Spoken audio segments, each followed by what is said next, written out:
नमस्ते बच्चों। San academy Pallikaranai में आपका हार्दिक स्वागत।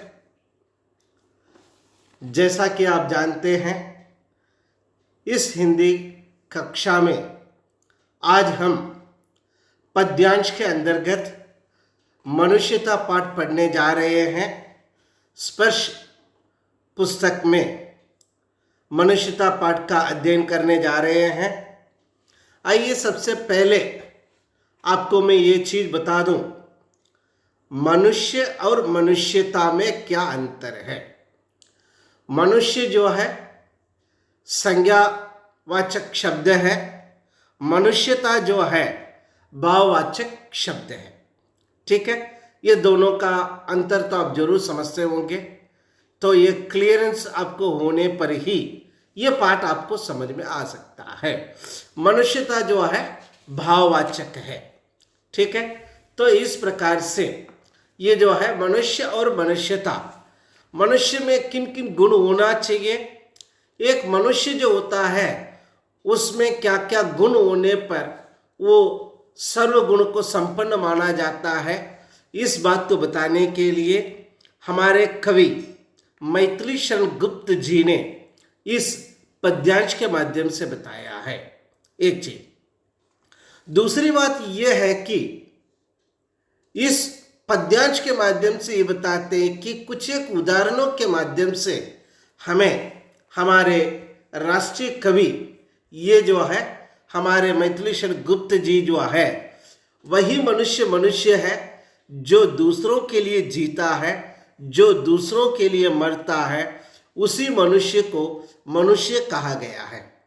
ठीक है, ऐसे सर्वगुण संपन्नता वाली बात करने वाले हमारे मैथिली शरण गुप्त जी जो है उनके बारे में सबसे पहले हम चर्चा कर लेते हैं।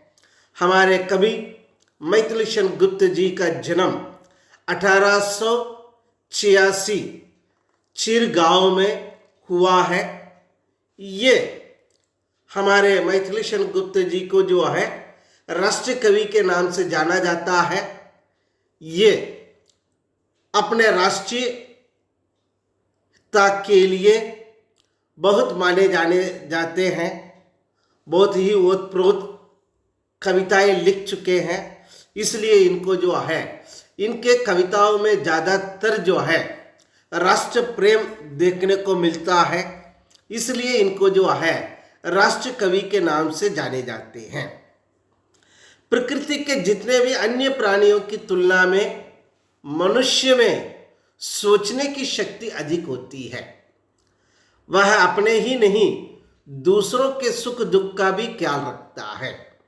इसलिए जो है मनुष्य के बारे में यहाँ पर हमारे मैथिली शरण जी गुप्त कहते हैं, वह जो कुछ भी कमाता है, मनुष्य जो कुछ भी कमाता है वह अपने लिए नहीं दूसरों के लिए भी कमाता है, दूसरों की सहायता के लिए भी कुछ काम गुजर करता है।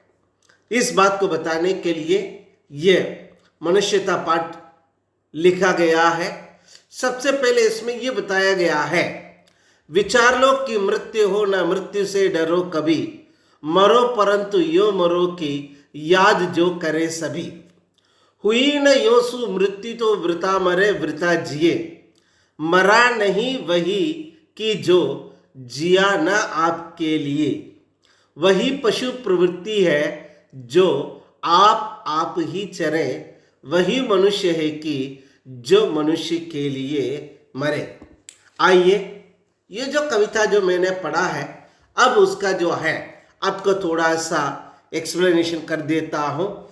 या सबसे पहले मैथिली शरण गुप्त जी ये बताना चाहते हैं, हर एक आदमी का मृत्यु सुनिश्चित है। उस मृत्यु को सुमृत्यु कब कहा जाता है? जो अपने लिए कुछ गुजर करता है उसकी मृत्यु को सुमृत्यु नहीं कहा जाता है। जो दूसरों के लिए, जो दूसरों के सुख दुख के लिए कुछ काम गुजरता है, कुछ करता है, ऐसे व्यक्ति का जीना, ऐसे व्यक्ति का मरना ही यहाँ पर सार्थक जीवन, सार्थक मरण बताया गया है। ठीक है, मेरे ख्याल से आपको समझ में आया होगा। जो अपने लिए जीता है उसका जीना जीना नहीं कहलाता है, जो दूसरों के लिए जीता है उसी का जीवन ही सार्थक जीवन बताया गया है। ठीक है बच्चों, तो आइए आप सेकंड वन जो है, ये जो जो भाव को ही मैं बता रहा हूं, फिर आपको जो है उदाहरण के माध्यम से और अन्य जो है सरलार्थ के माध्यम से भी आपको समझाया जाएगा। दूसरा जो पद्यांश जो देखिए, उसी उदार की कथा सरस्वती बकांती है, उसी उदार धरा कृतार्थ भाव मानती है, उसी उदार की सदा सजीव कीर्ति गूंजती है, तथा उसी उदार को समस्त सृष्टि पूजती है। अखंड आत्म भाव जो असीम विश्व में भरे, वही मनुष्य की जो मनुष्य के लिए मरे। यहाँ पर जो है आपको जो है उधार के बारे में, दूसरों के लिए जब हम काइंडनेस करते हैं, ऐसे उधार के बारे में, बकान का मतलब प्राइज करना, कृतार्थ का मतलब होता है ग्रेटफुल, इन तीनों चीजों को बताते हुए यहाँ पर हमारे मैथिली शरण गुप्त जी क्या कहते हैं देखिए। कवि कहता है, जो मनुष्य अपने लिए जीवन में दूसरों की चिंता करता है, उस महान व्यक्ति की कथा का गुणगान सरस्वती माँ भी किया करती है। जो व्यक्ति अपने लिए नहीं दूसरों के लिए जीता है, दूसरों के लिए मरता है, दूसरों के लिए कुछ कर गुजरता है, ऐसे व्यक्ति की उदारता, ऐसे व्यक्ति के गुणगान जो है सरस्वती माँ भी करती है। आदमी नहीं है, सरस्वती भी उसकी बखान करती है।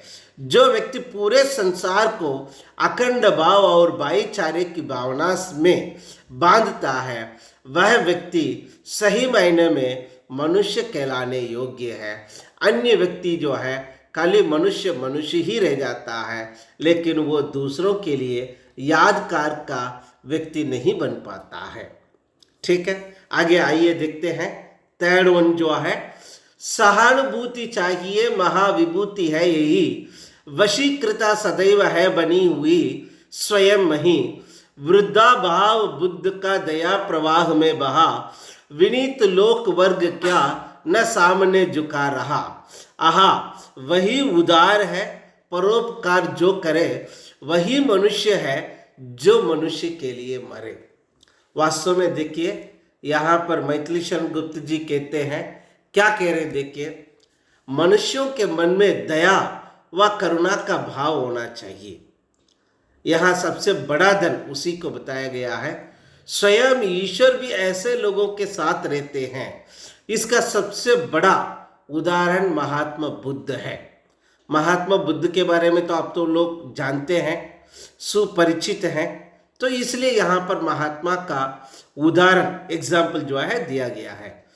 जिनसे लोगों का दुख नहीं देखा गया है, तो वे लोक कल्याण के लिए दुनिया के नियमों के विरुद्ध चले गए।